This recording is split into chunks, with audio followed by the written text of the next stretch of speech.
Assalamualaikum warahmatullahi wabarakatuh. Halo Bapak Ibu sekalian, sahabat sekalian, teman-teman sekalian, para operator Arkas dimanapun Anda berada. Kali ini kita akan kembali menjawab pertanyaan yang masuk di channel kita, masih seputar Arkas ya.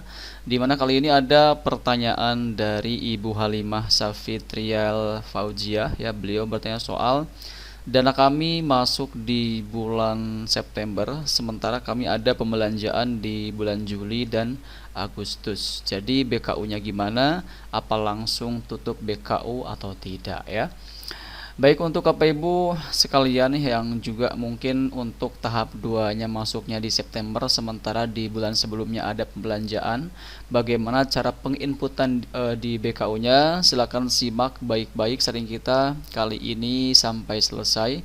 Jangan di skip tentunya. Namun seperti biasa juga, sebelum kita masuk ke dalam pembahasan kita kali ini, silahkan untuk Bapak Ibu sekalian yang mungkin saat ini belum berlangganan di channel saya, silakan klik tombol subscribe-nya terlebih dahulu agar nanti kedepannya tidak ketinggalan update terbaru yang kita update di channel Imran Prasetya. Baiklah, mari kita mulai saja sharing kita kali ini. Nah, di sini kita akan buka dulu aplikasi Arkasnya ya. Tadi kita lupa belum dibuka, supaya nanti kita dalam penjelasannya juga lebih mudah untuk menjelaskannya ya. Oke, di sini sudah muncul aktivasi kertas kerja tahun 2026, namun sementara ini belum kita aktifkan ya. Dan di sini juga untuk Arkas saat ini masih di versi 4.2.13, belum ada update terbaru. Jadi untuk Bapak Ibu sekalian yang masih menggunakan versi di bawahnya, silakan diupdate dulu dan pastikan sudah menggunakan Arkas yang paling terbaru terlebih dahulu ya. Oke, kita akan masuk ke bagian penatausahaan, di mana tadi pertanyaannya adalah bagaimana jika seandainya dana tahap 2-nya itu masuknya di September ya, di bulan ini, sementara di bulan Juli dan Agustus juga ada transaksi. Bagaimana cara untuk penginputan BKU di Juli dan Agustusnya? Itu Bapak Ibu sekalian, di sini perlu dipahami terlebih dahulu bahwa ada dua kriteria dalam penginputan untuk kasus yang saat ini Bapak Ibu sekalian tanyakan. Di mana yang pertama adalah jika seandainya tahap 2-nya masuk di September, sementara Juli dan Agustus ada transaksi, namun transaksinya menggunakan dana pribadi, dana yang bukan bersumber dari dana BOS ya. Pokoknya dana di luar BOS misalkan ya, yang digunakan untuk transaksi di Juli dan Agustus dikarenakan untuk BOS tahap 2-nya misalkan belum cair waktu itu ya. Jadi terpaksa misalkan menggunakan dana dari sumber yang lain, maka untuk pelaporannya ini tetap dilaporkan di bulan September. Jadi nanti istilahnya itu di September ini kita melakukan penggantian uang yang sudah dilakukan, yang sudah digunakan uang pribadi tersebut atau uang dana talang tersebut. Jadi di sini seakan-akan ya untuk pelaporannya memang masuk di BKU September, tapi nanti untuk tanggal transaksinya mengikuti tanggal yang ada di nota pembelanjaannya. Misalkan di Juli ada pembelian meja namun menggunakan uang pribadi atau uang dari sumber yang lain misalkan ya. Kemudian juga di Agustus ada pembelian alat olahraga menggunakan dana di luar BOS ya.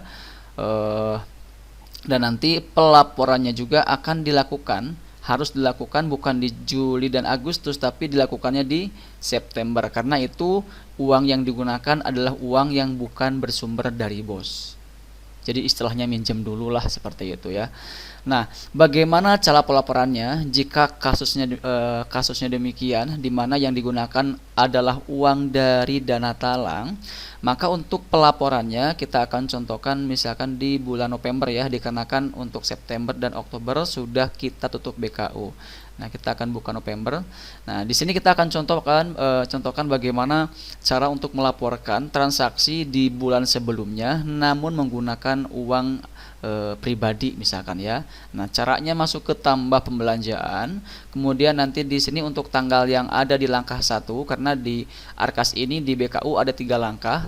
Langkah 1 detail transaksi, langkah 2 detail barang, dan yang ketiga petunjuk pajak.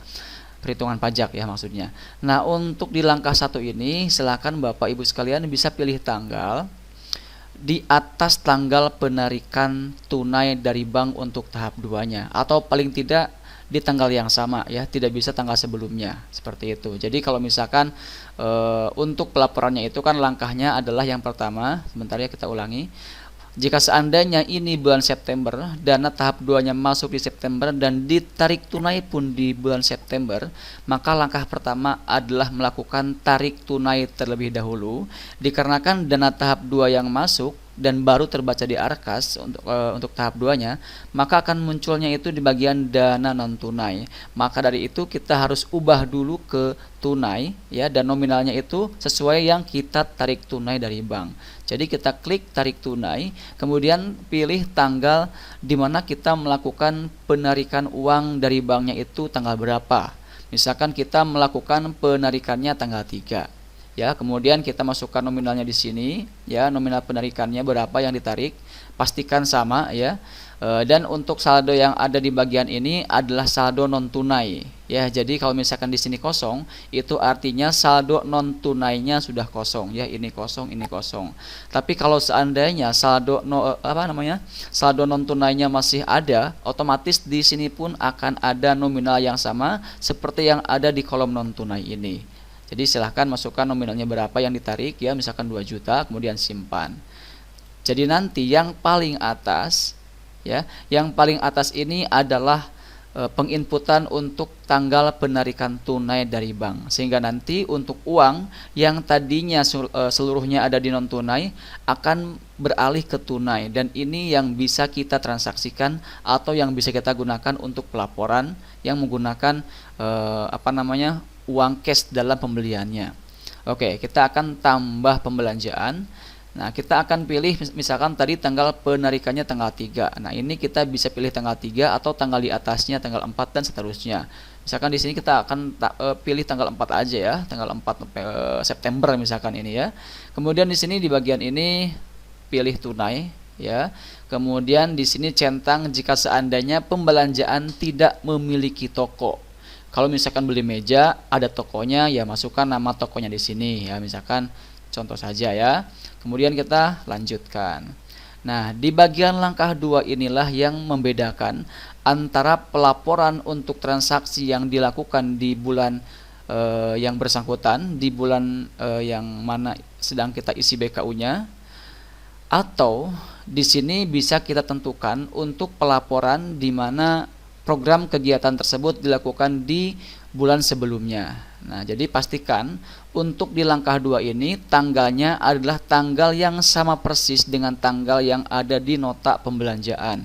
Jadi jika seandainya saat ini kita sedang mengisi BKU September ya misalkan, maka di sini kalau misalkan belanjanya pun di bulan September, maka tanggalnya pun tanggal September. Tapi kalau misalkan kita posisinya adalah untuk melaporkan transaksi yang dilakukan di bulan sebelumnya yang menggunakan uang pribadi atau uang dana talang yang bukan dari bos, maka disinilah tanggalnya itu pastikan sama ya. Kita klik di sini.